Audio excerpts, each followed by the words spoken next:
I'd like to have Terry Cook come up and introduce Joe Palmer.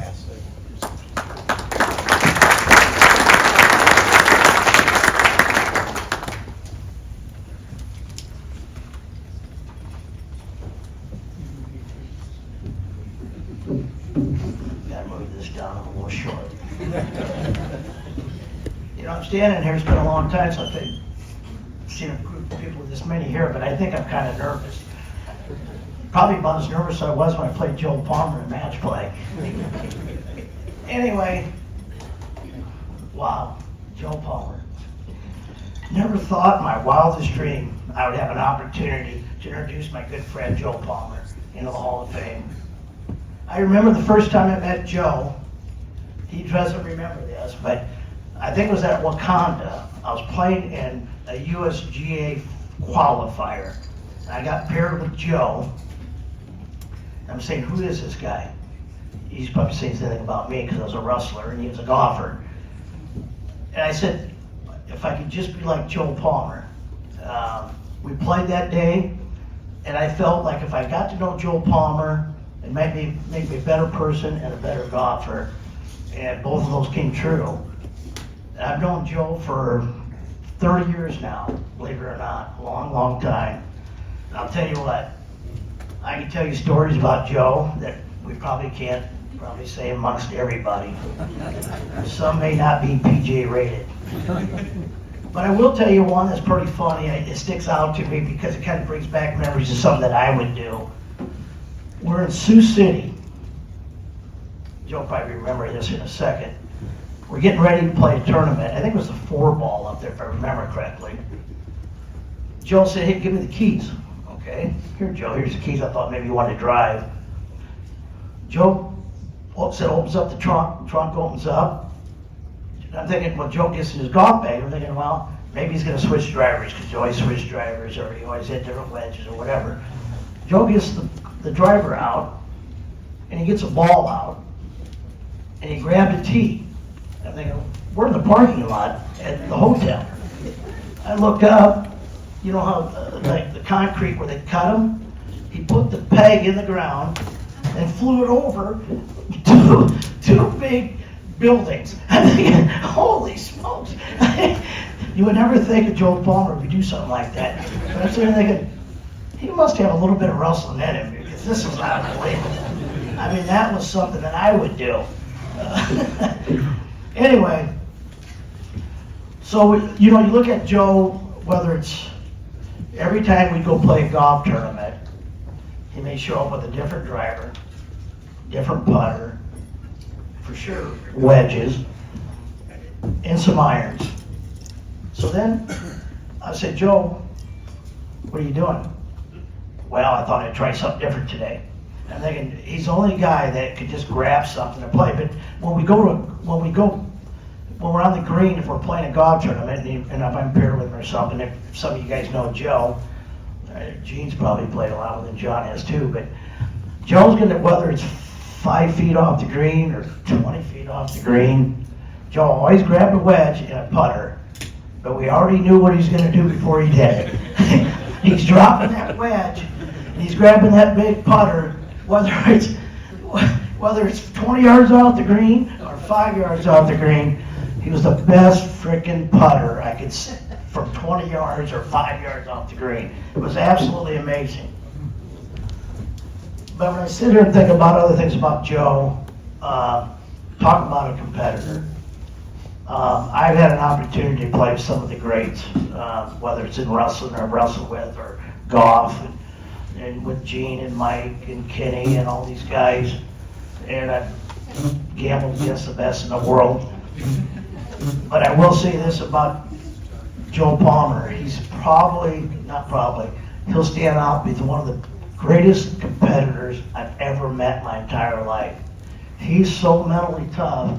It's amazing that I'm just honored to be around him because some of the things he's done on the golf course, he wills it in. He's just unbelievable. I mean, it's hard to explain unless you played with him. There's so many things that goes through my head when I think about Joe. You know, he's a great father, a great you know, grandpa. He's great to his kids. He's a family man, but he also loves golf. But I can sit here and tell you, his family's more important than golf, which is really important to me to realize there's more to life than just golf. So when I think of Joe, those are some of the things I could think of. The other thing that I say, if you ever get a chance to see Joe Palmer dance, he'd take Michael Jackson to the end. This guy can freaking dance.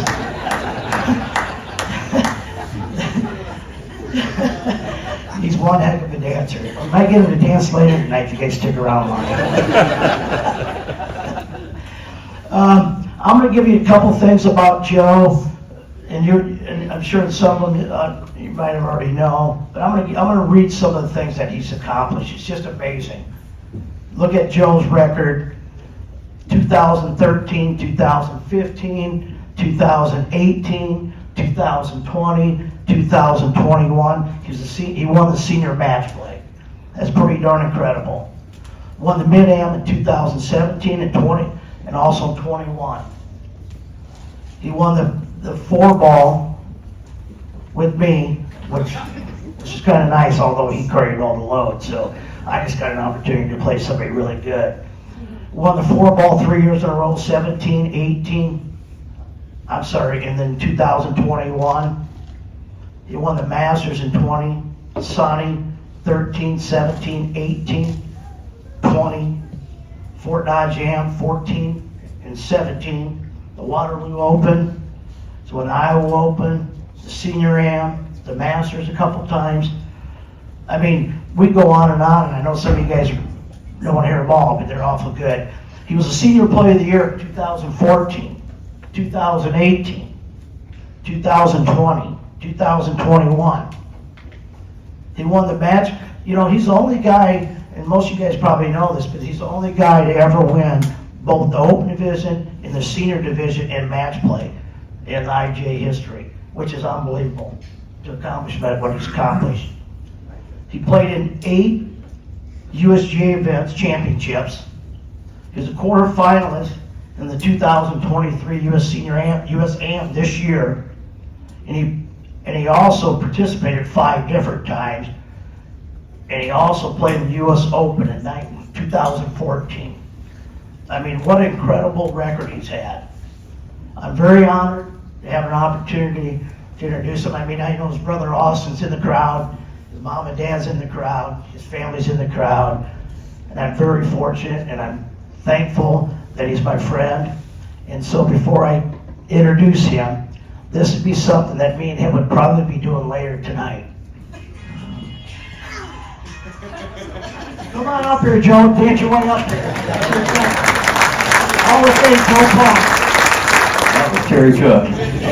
That's about as humble as you're ever going to see him. Oh, brother, thanks. You know, going last kind of gives you some material for your speech.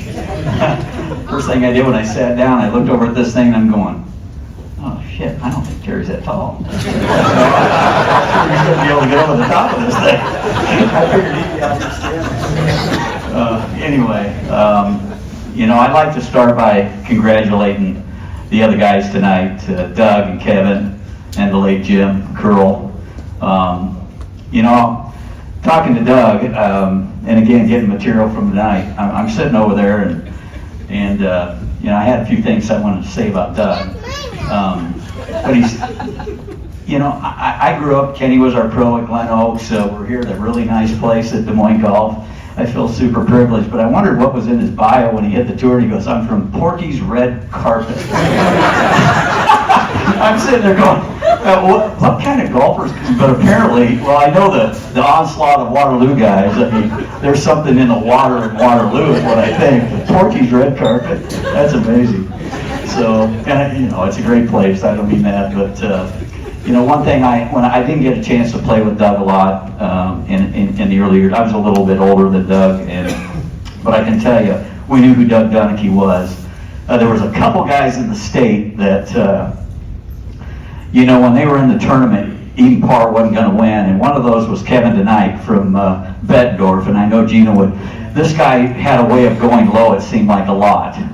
but the other guy was definitely Doug Dunke. And you know how fitting when you hear, you know, you got that 59 in your pocket, and I know you're frustrated, but there's another thing I got from my material. I want to play you in match play when we're even going into 18. Because you got no chance on the green, apparently. So, anyway, and then, so Kevin, you know, I got a chance to play Kevin a few times in our cup matches against the pros, the AMs. We hardly ever beat these guys, but this year we got them. So I'm playing Kevin a couple times, and I know I didn't come on top. The guy was a gritty competitor, a hell of a golfer. And I was talking to my daughter tonight because, you know, Kevin, as you heard tonight, the Operation State Champ, and what a deal that was. But I took my daughter to Operation State Champ when she was a freshman over at Dowling.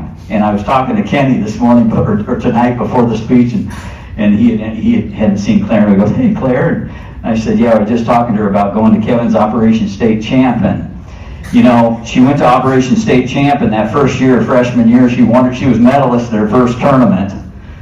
And the next day, she made the musical at Dowling. And golf and the musical were at the same time, so golf kind of didn't make it. And Kenny goes, well, at least she went out on top. And I love that. So, and then I've got to tell you a story about Jim Curl. I mean, the legend's the best for this guy. And as Tom said, and Dave, you're in the crowd, I don't know where you're at, he's beat everybody in the room, I'm pretty sure of that. More than once, probably. But back to the cup matches, I get paired with Curly, and we're seniors at the time. And, you know, I was reading the program tonight, and it said that the beauty of Jim is he kind of owns his swing, or he's, you know, got a homemade swing, or whatever it said. I hit it down the right rough. I'll never forget this. And I hit it, you know, I'm probably from here to the wall, maybe not to the wall, from an evergreen that's not very tall, and the green's only 120 yards away. And Jim's in there. Everybody knows Jim. He's looking at this, and the green's a little bit to the left of this tree, and he's looking right. Finally, I go, what are you doing? And he goes, I'm trying to figure out how to get this ball in the green. I go, you just grab your wedge and hit it right over the tree. The tree's like 12 feet tall. So I got to talk Jim, and I said, no, you're not punching one over here. Open up your wedge and hit it over the tree. Well, people that know Jim, he could never hit a fade if his life depended on it, and he couldn't hit it high at all. But we laughed for a couple holes after that because he hit it right in the middle of the green. Maybe he did buzz the tower. He barely got it over that evergreen, which wasn't very tall. So, but Jim Curl, what a so deserving guy to be up here with us tonight. You know, I'd like to thank I guess I better talk about my little buddy first, you know. Terry, I don't remember the story of Wakanda. What I do remember is our first match at Glen Oaks. I was a member at Glen Oaks for years. Kenny was our pro for years, and you know, fortunately, I had, you know, outside the pro shop there in the hallway, there's a plaque that if you won the club championship, your name gets on that. And I've been fortunate; I won a few of them, and so here.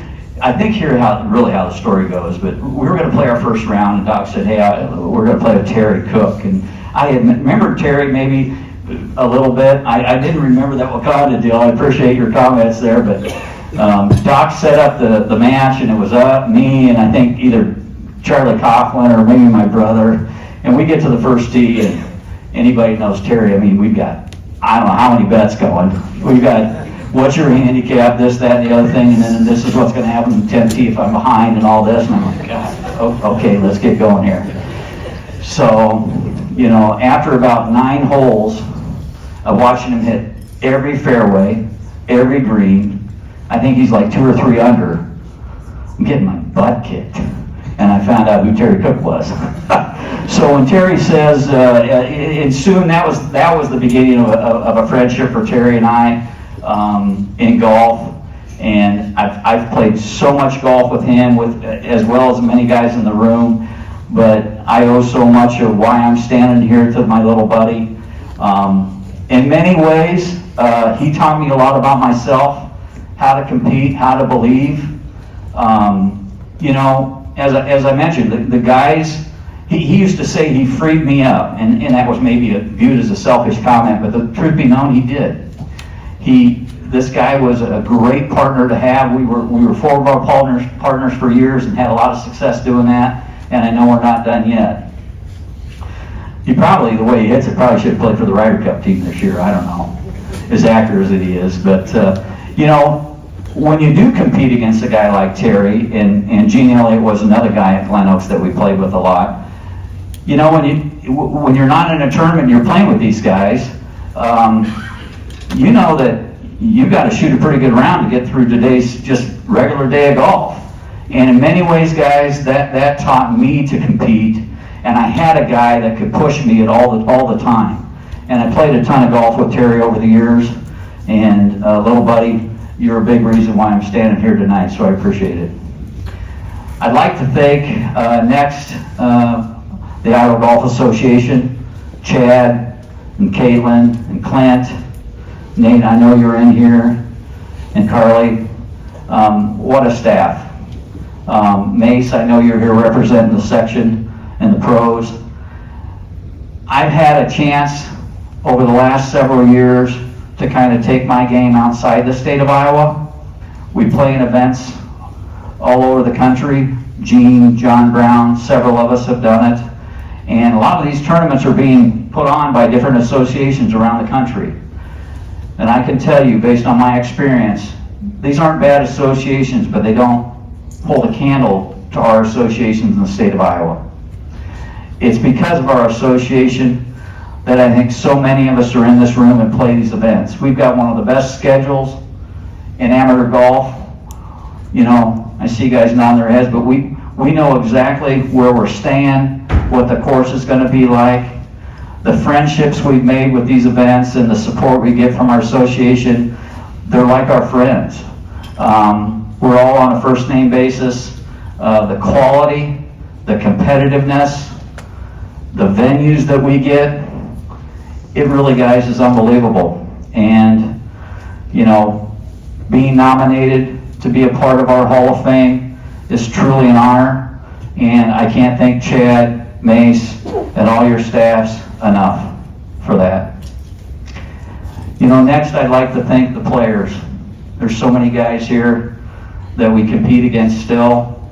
You know, when you get the call that you've, you know, given an opportunity to be in a Hall of Fame like this, you start doing a lot of reflection. I think Rick had mentioned something a little bit about reflection. And, you know, your mind starts thinking about everything. You know, in golf, one of those things about this sport, no matter how long you've played it, you remember an awful lot of what you've done. And so your mind starts thinking, and you know, I think at the end of the day, we all shared something similar, and that is a love for the game of golf. I fell in love with this at a young age, and thank God I did. I mean, I'm passionate about it. This thing takes a lot of time, and you know, we've talked about how much time it takes, but the people you do it with is super important, and I can't thank the guys in this room and the gals enough. I gave Chad a picture I wanted to put up on the screen. I don't know if they can do it. Look at these guys. There's a Miley crew. You know, I wanted to put this up there because I thought it was fitting with the guys as well. My mom, bless her heart, used to take me to Waveland when I was a kid, and she'd give money to Frank, the crudgety old bro there. He was a nice guy. We had fun. And drop me off at the Wave, and I'd play around the golf, lug my bag up and down all those hills, and then when I was done, I'd chip and putt and eat an egg salad sandwich that probably rivals a Palmer Deli egg salad sandwich, to be honest with you. But because of that, you know, the city tournament in Des Moines was a huge deal for me, and as it was for other guys that in the city. And, you know, fortunately, I've got my name on that trophy a couple times. The picture I've got here is the 2004 Men's City, and that's the final group that day. Fortunately, I had a decent lead that day. The guy next to me about ran me down, and the other two, we ran over like a truck, I think, right? Yeah. No, I mean, this day in 2004 when I won the men's city was probably a pivotal point for me and why I'm here today. It taught me, or it showed me, that I can compete really against the best. I mean, I had played high school golf, I played at the University of Iowa, but still my game was developing, and had some success, but getting through this wrecking ball of guys was a big accomplishment for me. I mean, JB, the guy next to me, little did we know, not to mention all the tournaments he's won in the state of Iowa, but he would win 14 of these, 14 men's cities. I laugh at him all the time. We were just recently in California and we're rooming together, and I'm going, what? 14? That'll never be touched. And I've played in that tournament, as many of us have, and that's a tough one to win. And there's always people looking to, and he's won 14 of them. The guy next to him, I think he needs to bring the mustache back. What do you guys think? Anyway, Gene Elliott. You know, Gene did something a few years back. The guy wins the U.S. Senior Amateur and the British Senior Amateur in the same year.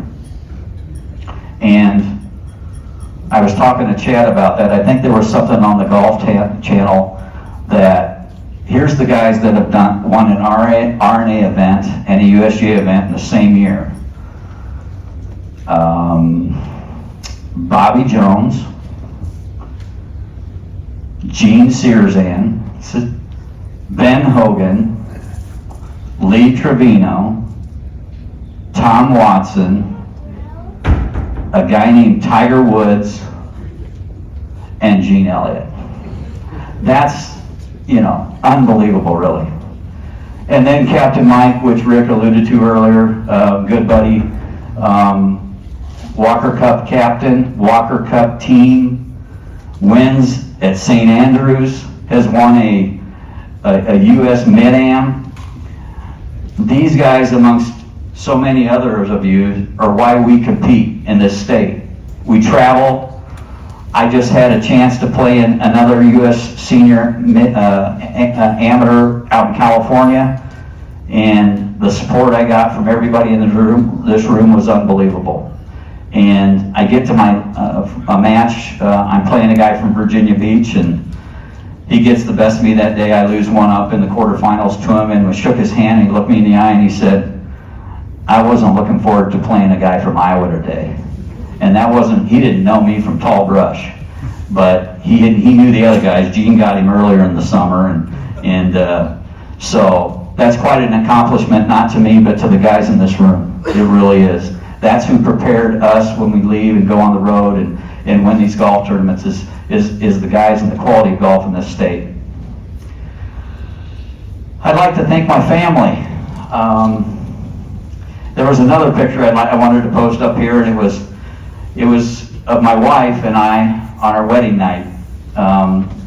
We're at Hyperion, and a lot of us know where Hyperion is, and there's a practice green right down below, and it was there's a picture we took at our wedding where I'm in my tux and I'm kind of over a putt like this, and my wife's right behind me, and she's looking beautiful in her dress, and she's got her hand on her hip, reading my putt. And I had played at Urbandale. We were high school sweethearts, and had played at Iowa. And she knew I liked golf, but I don't think she knew at that picture, 37 years later, how much golf that really was going to be. And I think the guys have kind of alluded to it a little bit, but without the belief and understanding from our families, my wife Margaret, my kids Claire, Ross, Max, my son-in-law Addison, and my folks Gail and Carol, and my brother Austin, we call him Scott, without their understanding of how much this meant to me and how much I was passionate about it, there's no way I'd be here today. There's just no way. family's more important. I use an analogy once in a while that I don't want to be cut open and all that falls out are golf balls. But I'll tell you what, when you love it as much as we do, there's a lot of guys in this room, and gals included, that understand where I'm coming from. It can get you. And I'm glad it did. It's taught me so much about me, about life, about everything. But Margaret, I owe you so much, and I share this with you and my family, the kids, mom and dad. You know, I came from a competitive family. And I think that's where I get it from. When Cookie's talking about what he's talking about, you know, out in California, this last run around, they gave me this nickname, the Grinder, and I kind of likened it, you know, somebody said, well, you're a grinder when you're not that good. That's the only way you can beat people. That's the scariest part of it. I never want to I don't want to play grinders. So that's kind of where I became. But I came from a competitive family. My dad was a high school coach. He was a tremendous athlete. He himself has been inducted into the William Penn Hall of Fame.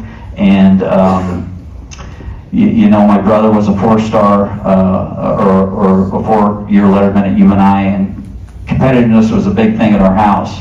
But I think, you know, the big piece was my mom. My mom was the grit, the glue, and again, a big reason why I'm standing here. She was the one dropping me off at Wave Linden. Mom, Dad, Scott, I owe it to you guys too, growing up in a competitive household. I think it made me what I am today. I want to also acknowledge the people in the crowd. I see a lot of friends that came out tonight. I can't tell you how much it means to me to share this night with me. It's a big deal to me, and I think you knew that. I really, really appreciate the fact that you came out and shared it with me. Thank you.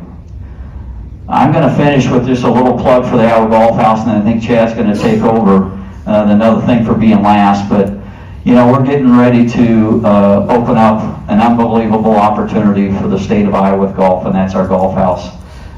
It's given us a physical place to put the history and organize this sport that we think so much of.